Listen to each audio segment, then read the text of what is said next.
I think it's really fascinating how many times I'm talking with people in private conversations, or I'm trying to work with them in a counseling scenario.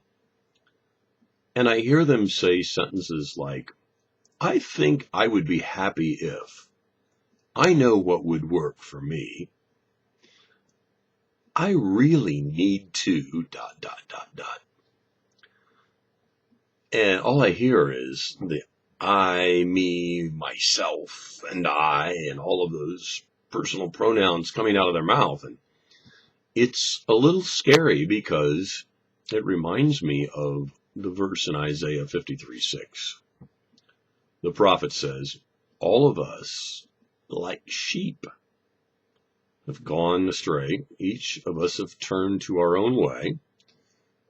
And this has caused the iniquity of us all to fall upon the Lord. In other words, he's got to redeem us. It is just simply the way of our culture. We are a materialistic, egocentric group of people. We want it our way, we want it on our terms, and we want it when and if we want it, no matter what it is. And we usually want it pretty fast. That's why we like fast cars and microwaves, and we take Tylenol, because we want to get rid of the pain quickly. We want to do and experience everything as much and as fast as we can. And if you've noticed over the last 2 decades, maybe 3, life is moving very, very fast. Technology is advancing more rapidly than you can unpack it from the box. And that causes all of us to work and squirm through this mortal life, probably a little faster than we really need to. Jesus said in John 10, verse 14, I am the good shepherd. Yeah, there's those sheep again. We need a shepherd. We've all kind of run off to our own little world. I talked to a man who was a shepherd one time, and he told me a lot about sheep and their characteristics and their mentalities and how he worked with them as a shepherd. And he had several. He had I would guess probably 40 or 50 sheep. And he told me when he moves them from one grazing area to another grazing area, it's kind of interesting because the older, more mature sheep kind of go to the parameter of the group and kind of try and attempt to hold the young sheep in, the immature ones. Sometimes they're successful at it as they walk down the road to the next pasture. Sometimes they're not. And the little ones run off and do what they want to do sometimes. And that's where the shepherd, along with a couple of his sheep dogs, go out and find them and bring them back into the herd, and where they can go into the grazing area and nourish themselves. We are sheep, the Bible says, and it doesn't give any exceptions religiously, culturally, or in any other demographic way. In our culture here in North America, we tend to be very egocentric, and we tend to be very materialistic, and we tend to be very conscious of the size of things, whether that be numbers and dollars or literally the size of things. And it's a shame, because our lives are so fast in pursuit of all of that. It's just an interesting thought. But the Bible refers to us constantly as sheep. And I don't really think we get the title of mature sheep too often. Not in any way, shape, or form usually. We wander off on our own path. We wander off on our own way, as the Isaiah prophet says. We turn away, go where we want to go, on our way.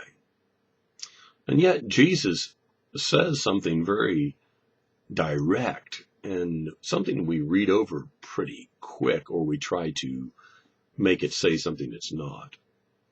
Or maybe we don't say enough of what it really is. 4 chapters later in John's Gospel, the 6th verse in chapter 14, Jesus says, I am the way. Well, that's interesting because the prophet said we go our own way. And I think some people say that he is the way to salvation, and that's true, he is.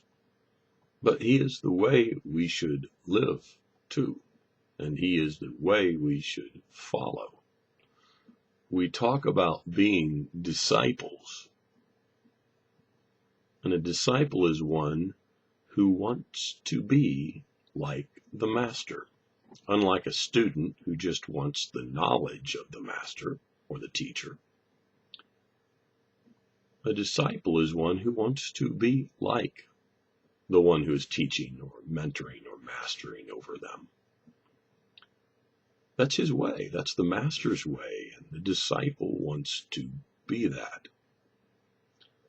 And if we're sheep, we will wander out between the legs of the more mature sheep and the sheep dogs and the shepherd, and we will find our own little way out in the weeds and the bushes and the rocks and the cliffs.